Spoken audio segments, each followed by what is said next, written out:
Hi friends! This video is already different because I'm sitting down, and I promise it's not an apology video. Thank God. I feel like I've been pretty off and on with my channel and inconsistent for like, the last, 10 years probably. And it's only because I started this channel with the intent of vlogging, and I don't do anything. I have nothing to vlog. I have nothing to do. I don't do anything. I have nothing to record. I have nothing to edit because I don't do anything but work. So it's hard to be consistent when I'm consistently not doing anything. One thing I am consistently doing though is I go to the movie theater at least once a week, and I definitely watch at least one movie once a week. So I figured, well, why don't I just talk about movies? I love talking, I love movies, I love talking about movies, and while I may not be the most educated, I don't care. And neither should you, like what?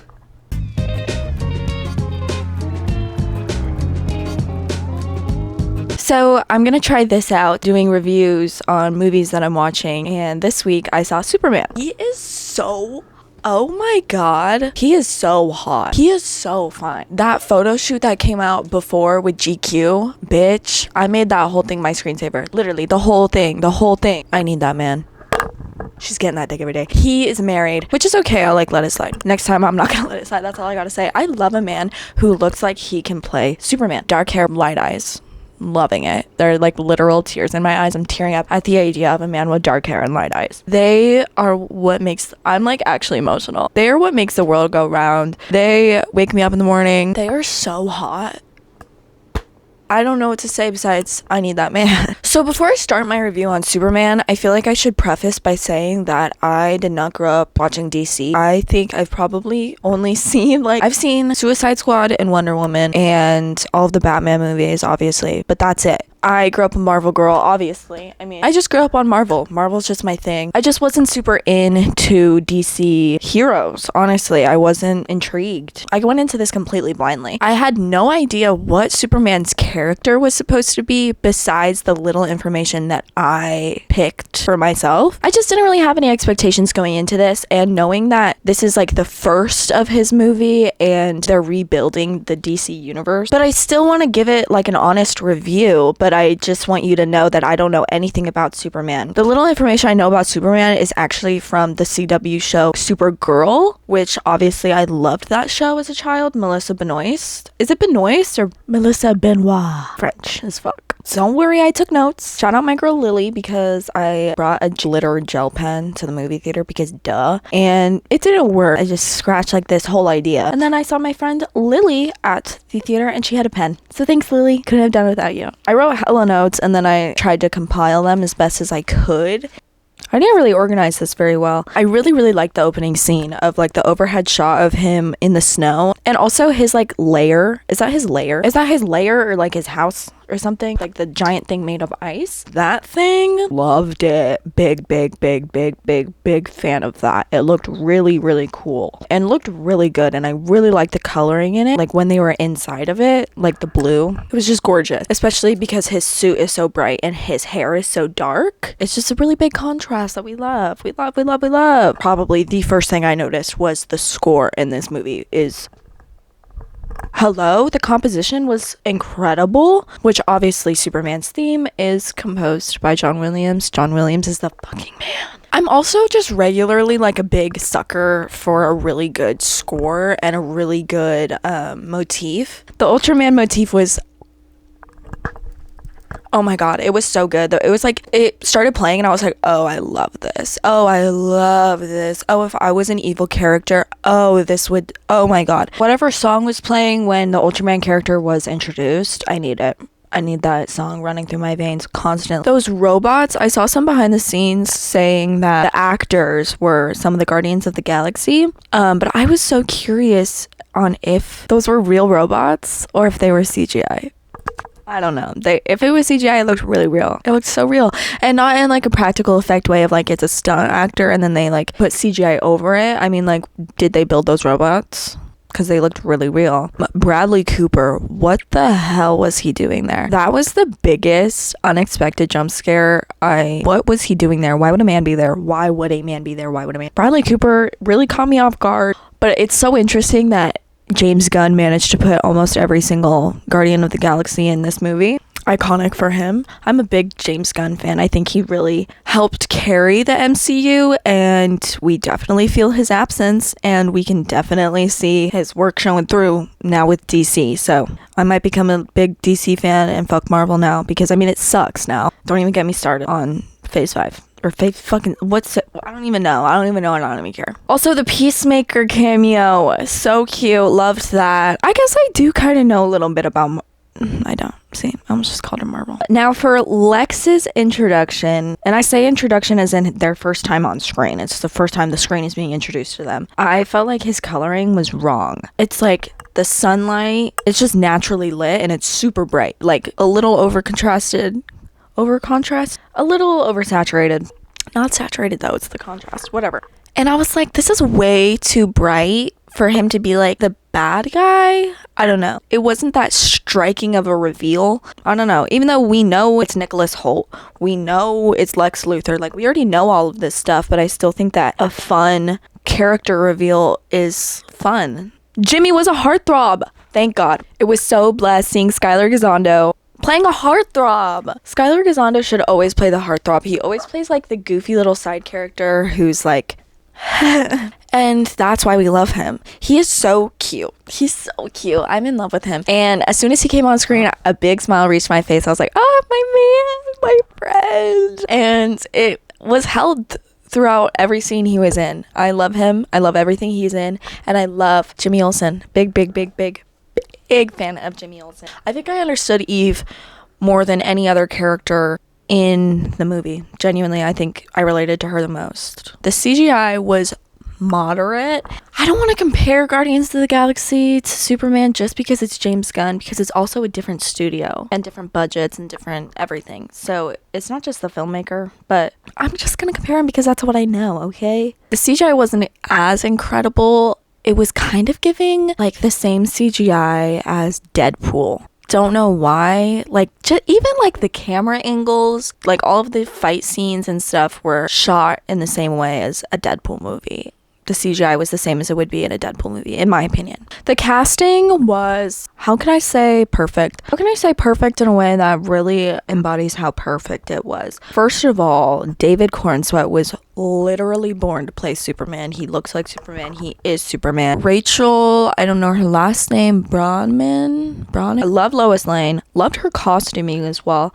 I felt like her costume was the only one that fit her. I had a big problem with all of the costumes. I was a huge fan of Superman's costume, don't get me wrong. Huge fan of the trunks outside of the suit. I really like the meaning behind it, the thought that went behind it, and I think it was portrayed well. Hot girl, Lex Luthor, literally every other character that had some sort of suit, I felt the suit was too big for them. The engineer, her suit was, I mean, it was stunning. It was a stunning suit. Her body was absolutely magnificent on her. But when she's walking, you can see like in her crotch area and in her ass. I feel like I shouldn't be commenting on this, but I am going to.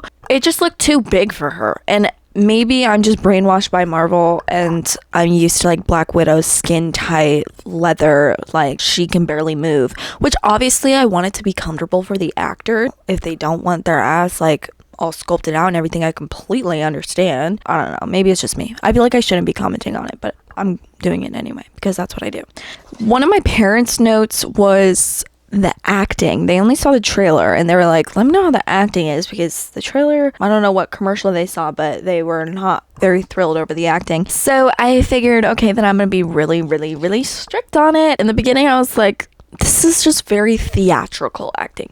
It was, you could tell that David Corenswet is a theatrical performer because of just his line delivery and his mannerisms. Is just very theatrical, which I'm a really big fan of theatrical acting in screen. I really like it, but that's only because I'm a theatrical person. Like I'm very expressive and like make faces a lot, and like I don't know, I'm very expressive, so I don't think it's unrealistic when it's in a movie, but I could definitely see how it's like cringy. And by the end of it I was completely over it, but also I like theatrical acting. The dog Crypto, I'm in love with Crypto. Actually I kind of hate Crypto because I hate bad dogs. Like I just can't stand a bad dog. Like just train your dog.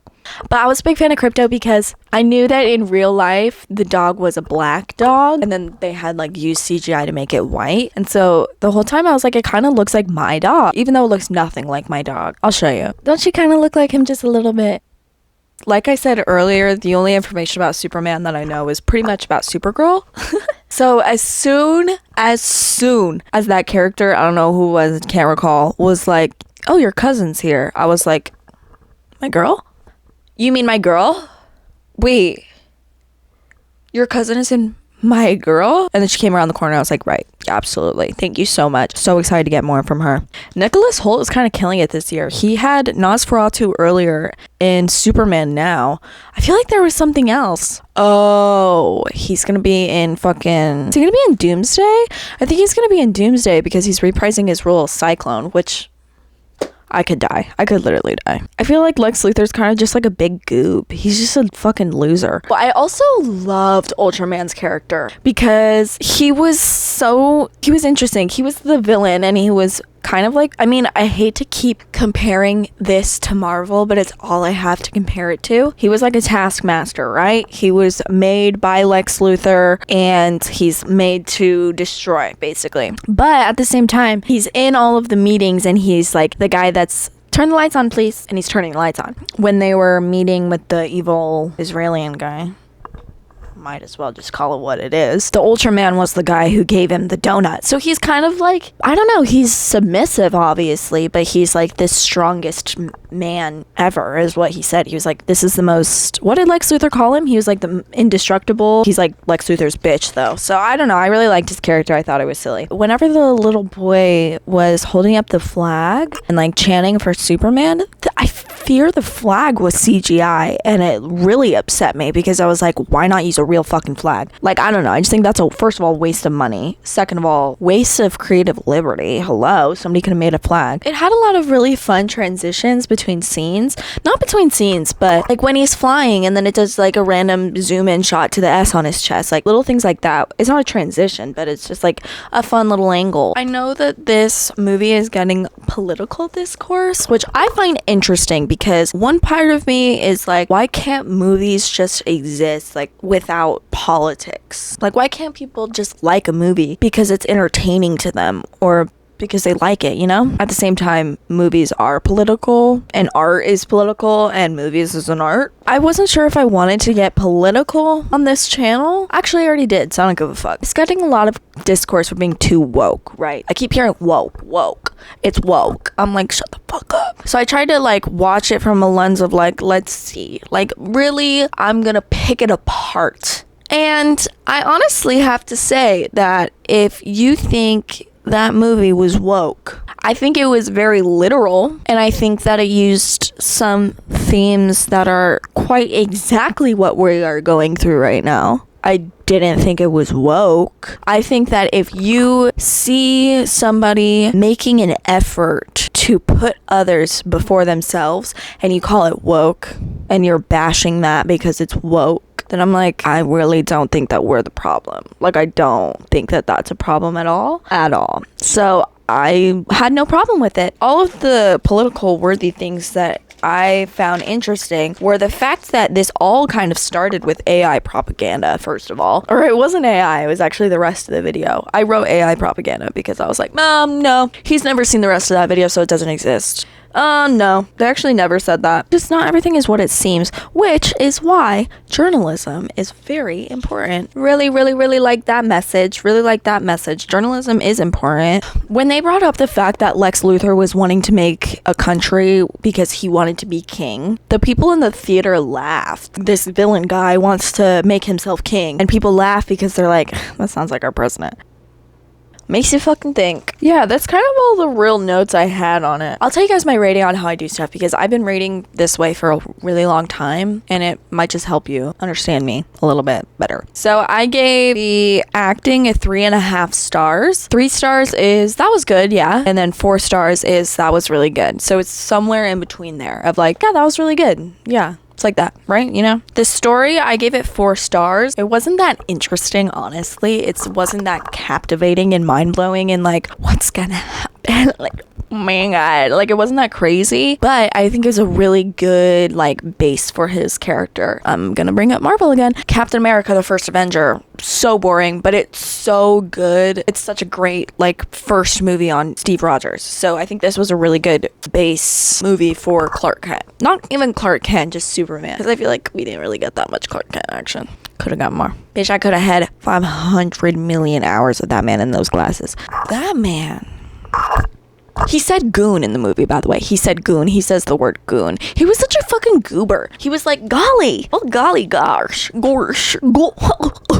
Gorsh. He was a goofy guy. He always said gosh or golly. Never said God. I noticed that. I picked that up. The cast, I gave it a 5 out of 5. The casting, every single character, hit on hit on hit, smash on smash on smash. I think they were all great. My one little thing. Nathan Fillion. Fillion is how you say it? I don't know. I know he's a very famous actor and he's been in a lot of things. I have only, and probably will only for the rest of my life, know him as Castle from the hit TV show Castle, where he's like this playboy detective who solves homicides with his hot wife and then writes books about the homicide cases. It's a great show. If you guys haven't looked into it, you should. Anytime I hear him or see him, I just immediately think of Castle. That's all he will ever be to me. And he was Lex Luthor. Not Lex Luthor, I keep saying that. He was Green Lantern. I could either sit here and try to watch him be Green Lantern, or I can pretend he's Ryan Reynolds.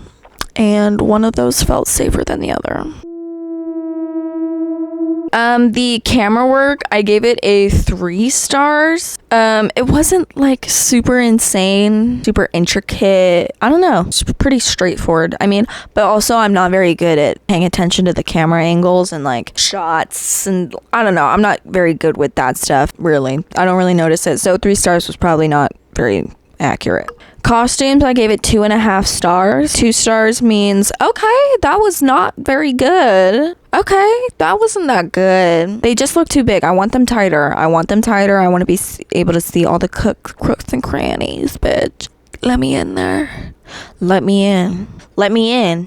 No, I want to see. I want to see the folds. I want to see everything. And then the music, I gave 5 stars because that shit was incredible. I think the scoring and composition definitely stood out the most to me. That gives the movie a average stars rating of 3.8, which I gave it a 3.5 on Letterboxd. Anyway, let's go follow me on there. Username's Marissa Juriabi. Would I go see it again? Yeah, I would, absolutely. Would I go see it again after that? Maybe not. Visually, I was kept entertained. Audibly, I was obviously kept entertained because I can't shut up about it. I guess that's all I really have to say about Superman. I guess while I'm here, I'll tell you what other movies I've watched this week. Watched 7 movies this week. My favorite one, oh, that's hard. I watched a lot of good ones. Portrait of a Lady on Fire, I just rewatched that today, actually. Within this 12-hour time slot, like, I've watched that movie. Kill me. Rewatched Scott Pilgrim vs. the World. We watched Juno. Had a little Michael Cera back-to-back feature night. It was fun. We had fun. I had fun. If you guys like this video, let me know. If there's like a movie you want me to watch for the first time, I will watch it for the first time for you and let you know how I felt. And I don't just have to do like new movies, like the ones that are coming out weekly. I watch a lot of movies, so let me know if there's a movie you know I haven't seen, or maybe if I have seen it, I'll give it a revisit. Let me know and I'll watch that shit for you, bruh. And let me know what you guys think about this setup too, because I like set up my fucking bookshelf and everything for you. So yeah, I got these fucking curtains. Yeah, what? I guess I'll just see you guys next week with the next movie. Okay, bye. Love you.